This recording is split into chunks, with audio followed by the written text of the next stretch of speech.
सभी को राधे श्याम। अब हम आगे बढ़ेंगे गीता में। अभी हमारा अध्याय 4 चल रहा है और अब हम 29वें श्लोक से शुरू करेंगे। दूसरे कितने ही योगी जन अपान वायु में प्राणवायु का हवन करते हैं। अभी तक हमने हवन के बारे में, यज्ञ के बारे में समझा। आगे एक और यज्ञ बताया है, प्राणवायु का अपान वायु में यज्ञ करना, अपान वायु का प्राणवायु में यज्ञ करना, और निरंतर नियमित आहार करने से, प्राणायाम करने से पुरुष प्राण और अपान वायु की गति को रोककर प्राणों में ही हवन करते हैं। ये साधक यज्ञों द्वारा पापों का नाश कर देने वाले और यज्ञों को जानने वाले हैं। अर्थात प्राणवायु अपान वायु क्या होता है? प्राणवायु होता है ये जो ऑक्सीजन है, हम जो सांस लेते हैं, इसको प्राणवायु कहा गया है। और अपान वायु, ये तो 5 मुख्य वायु हैं हमारे शरीर के भीतर, लेकिन अभी हम प्राणवायु और अपान वायु के बारे में बात कर रहे हैं। प्राणवायु है ये जो हम श्वास लेते हैं, ये ऑक्सीजन जो है वो प्राणवायु है। अपान वायु जो है वो हमारे नाभि के नीचे होती है, जहाँ जठरा अग्नि रहती है उसके नीचे, नाभि के नीचे होती है अपान वायु। ये अपान वायु क्या कार्य करती है? जो भी हमारे मल मूत्र आदि हैं उनका त्याग करने में हमारी सहायता करती है। जो हम प्रेशर बनाते हैं, वो जो प्रेशर बना के जो मल मूत्र आदि हमारे शरीर का जो गंदगी है उसको साफ करने का कार्य करती है, वो अपान वायु होती है। तो कई सारे योगी जन क्या होते हैं, अपनी प्राण वायु को अपान वायु से जोड़ लेते हैं और अपान वायु को प्राण वायु से जोड़ लेते हैं। प्राण वायु का अपान वायु से सम्मिलन करते हैं, अपान वायु का प्राण वायु से सम्मिलन करते हैं। ये भी एक तरह का योग ही है। और दोनों को नियमित रूप से रोक करके, बड़े बड़े व्रत उपवास करके, नियमित आहार लेकर के, प्राणायाम करके ये प्राणवायु और अपान वायु दोनों की गति को रोक लेते हैं। और ऐसे वो महान साधक अपने प्राणों में ही हवन करते हैं। ऐसे साधक आप देखेंगे अधिकतर कि आपको कहाँ मिलेंगे? जल के भीतर तपस्या करते हुए। कई सारे ऋषि मुनि हमारे हुए जो जल के भीतर बैठ करके और योग साधना में लीन रहते हैं।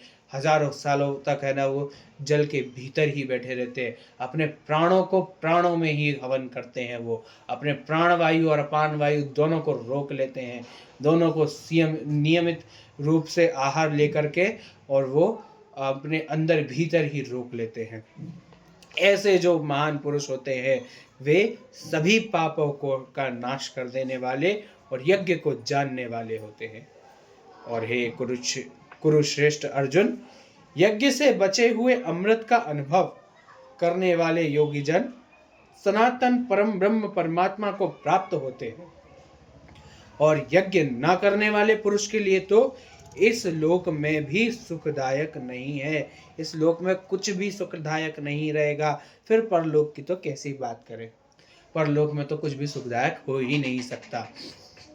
जो परम ब्रह्म परमात्मा में लीन रहते हैं और यज्ञ करते हैं और यज्ञ से बचे हुए अमृत का अनुभव करते हैं, वे ही इस लोक में और परलोक में सुख का रसास्वादन करते हैं। इस प्रकार और भी बहुत तरह से के यज्ञ वेद की वाणी में विस्तार से कहे गए हैं। अभी तो कुछ सूक्ष्म रूप से जो मुख्य यज्ञ थे वो बताए, वो आप कर सकते हैं। इसमें से जो भी आपको अच्छा लगे, इससे आप परम ब्रह्म परमात्मा को प्राप्त कर सकते हैं एक ही भाव से लगे रहकर। और भी कई सारे यज्ञ कहे गए हैं जो वेदों में लिखे हैं, विस्तार पूर्वक लिखे गए हैं। उन सबको तू मन, इंद्रिय और शरीर की क्रियाओं द्वारा संपन्न होने वाले जान। इस प्रकार तत्व से जानकर उनके अनुष्ठान द्वारा तू कर्म बंधन से सर्वथा मुक्त हो जाएगा। ऐसा भगवान कह रहे हैं। केवल और केवल मन, इंद्रिय और शरीर की क्रियाओं द्वारा संपन्न होने वाले जान, और इस प्रकार तत्व से जानकर तू अनुष्ठान द्वारा तू कर्म बंधन से सर्वथा मुक्त हो जाएगा। भगवान बारंबार कर्म बंधन से मुक्त होने का और ज्ञान प्रदान कर रहे हैं। और हे परंतप अर्जुन, द्रव्यमय यज्ञ की अपेक्षा ज्ञान यज्ञ अत्यंत श्रेष्ठ है। यावन मात्र संपूर्ण कर्म ज्ञान में समाप्त हो जाते हैं। भगवान बोल रहे हैं ये जो तुम द्रव्यमय जो यज्ञ करते हो, इसकी जगह आप ज्ञानमय यज्ञ करो। इस ज्ञानमय यज्ञ से सारे पाप नष्ट हो जाते हैं। संपूर्ण कर्म ज्ञान में ही समाप्त हो जाते हैं। आप कर्मों से मुक्त हो जाते हैं। उस ज्ञान को तू तत्वदर्शी ज्ञानियों के पास जाकर समझ। उनको भली भांति दंडवत प्रणाम करने से, उनकी सेवा करने से और कपट छोड़कर सरलता पूर्वक प्रश्न करने से वे परमात्मा तत्व को भली भांति जानने वाले ज्ञानी महात्मा तुझे उस तत्व ज्ञान का उपदेश करेंगे। भगवान बोल रहे हैं जितने भी संत महात्मा हैं उन्हीं के पास जाओ, उनके पास बैठकर उन्हें दंडवत प्रणाम करके, उनकी सेवा करके और उन्हें कपट छोड़कर सरलता पूर्वक प्रश्न करने से वे परमात्मा तत्व को भली भांति जानने वाले महात्मा तुझे तत्व ज्ञान का उपदेश करेंगे। वो तुम्हें बताएंगे, तुम उनसे तत्व दर्शन लो। वो क्या बताएंगे कि जिसको जानकर फिर तू इस प्रकार मोह में नहीं प्राप्त होगा। वो ये ऐसा तत्व दर्शन कराएंगे कि उसको जानकर तू कभी भी मोह में, ममता में कभी नहीं पड़ेगा। और हे अर्जुन, जिस ज्ञान के द्वारा संपूर्ण भूतों को निषेध भाव से पहले अपने में और पीछे मुझ सच्चिदानंद परमात्मा में देखेगा। मतलब भगवान बता रहे हैं कि पहले अपने में, मतलब जो पहले भगवान ने एक श्लोक में बताया है कि जो श्रेष्ठ पुरुष जो जो कार्य करते हैं, अन्य जनता जो है उसी का अनुसरण करती है। पहले अपने में देखेगा और फिर परम ब्रह्म सच्चिदानंद परमात्मा में उसको देखेगा। तो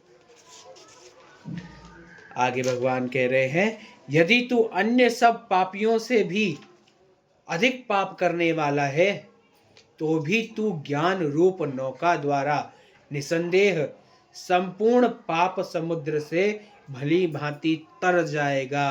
केवल और केवल तुझे अपना कर्म करना है, तभी तू इस से पार हो सकता है। क्योंकि हे अर्जुन, जैसे प्रज्वलित अग्नि ईंधन को भस्ममय कर देती है, वैसे ही ज्ञान रूप अग्नि संपूर्ण कर्मों को भस्म कर देती है। तू ज्ञान को प्राप्त हो। इसीलिए इस संसार में ज्ञान के समान पवित्र करने वाला निसंदेह कुछ भी नहीं है। उस ज्ञान को कितने ही काल से कर्म योग के द्वारा शुद्धकरण करता हुआ मनुष्य अपने आप ही आत्मा में पा लेता है। भगवान बता रहे हैं, ज्ञान की महिमा का वर्णन कर रहे हैं बारंबार भगवान कि ज्ञान को प्राप्त हो। वो ज्ञान क्या करता है? तेरे कर्तापन का नाश कर देता है, तेरे कर्मों को पवित्र कर देता है, उनका शुद्धिकरण कर लेता है। और इसको तू निसंदेह ज्ञान को सबसे पवित्र मान। और हे अर्जुन, जितेंद्रिय, साधन परायण और श्रद्धावान मनुष्य ज्ञान को प्राप्त होता है तथा ज्ञान को प्राप्त होकर वह बिना विलंब के तत्काल ही भगवत रूप परम शांति को प्राप्त हो जाता है। ज्ञान को प्राप्त करो। और हे अर्जुन, विवेकहीन और श्रद्धा रहित संशय युक्त मनुष्य परमार्थ से अवश्य भ्रष्ट हो जाएगा। जो विवेकहीन होगा, जिसके भीतर श्रद्धा नहीं होगी, जो संशय युक्त रहेगा, वो कभी भी इस परमार्थ के मार्ग में नहीं चल सकता। ऐसे संशय युक्त मनुष्य के लिए न यहाँ लोक है और न परलोक है और न सुख ही है। जो संशय में रहता है, जो श्रद्धा रहित रहता है, वो हमेशा विवेकहीन पुरुष परमार्थ से हमेशा भ्रष्ट हो जाएगा। और हे धनंजय, जिसने कर्म योग की विधि से समस्त कर्मों का परमात्मा में अर्पण कर दिया है, कर्म योग करते हुए सारे कर्मों को परमात्मा में अर्पण कर दो। अर्थात ये जो कर रहे हैं वो भगवान कर रहे हैं, जो करा रहे हैं भगवान करा रहे हैं, ये सोचते हुए आप सभी समस्त कर्मों को परमात्मा में अर्पण कर दो। वो जिसने विवेक द्वारा समस्त संशयों का नाश कर दिया है, अपने विवेक द्वारा ज्ञान यज्ञ करके अपने सभी संशयों का नाश कर दिया। अगर आपके भीतर संशय है, अगर आपके भीतर जरा से भी अश्रद्धा है, उससे आप मुक्त हो सकते हैं। कैसे? ज्ञान यज्ञ करके, अर्थात वेदों को पढ़ के। वेदों को पढ़कर आपको ज्ञान मिलेगा। ज्ञान मिलेगा तो आप विवेकहीन नहीं होंगे, श्रद्धा रहित नहीं होंगे, संशय युक्त नहीं होंगे। जिसने विवेक द्वारा संशयों का नाश कर दिया है, ऐसे वश में किए हुए अंतःकरण वाला पुरुष कर्म में नहीं बंधता। भगवान बारंबार कह रहे हैं, जो विवेकी पुरुष समस्त संशयों का नाश कर लेता है, अपने अंतःकरण को अपने वश में कर लेता है, ऐसा पुरुष कभी भी कर्म में नहीं बंधता। इसलिए हे भरतवंशी अर्जुन, तू हृदय में स्थित इस ज्ञान जनित अपने संशय का विवेक ज्ञान द्वारा, तलवार द्वारा छेदन कर दे। भगवान कह रहे हैं, इस संशय को तू विवेक से, अपने ज्ञान से इसको नष्ट कर दे। अभी हमने बात की, केवल और केवल ज्ञान यज्ञ के द्वारा इस संशय का नाश किया जा सकता है। समत्व रूप कर्म योग में स्थित हो जा और युद्ध के लिए खड़ा हो जा। भगवान बारंबार बोल रहे हैं कि युद्ध के लिए तू खड़ा हो जा, अपने इस अज्ञान को तू ज्ञान से नष्ट कर दे। हरि ओम तत्सत, हरि ओम तत्सत, हरि ओम तत्सत। आज हमारा चौथा अध्याय पूर्ण हुआ। अब हम आगे बढ़ेंगे 5वें अध्याय से अगले वीडियो में। सभी को जय जय श्री राधे श्याम।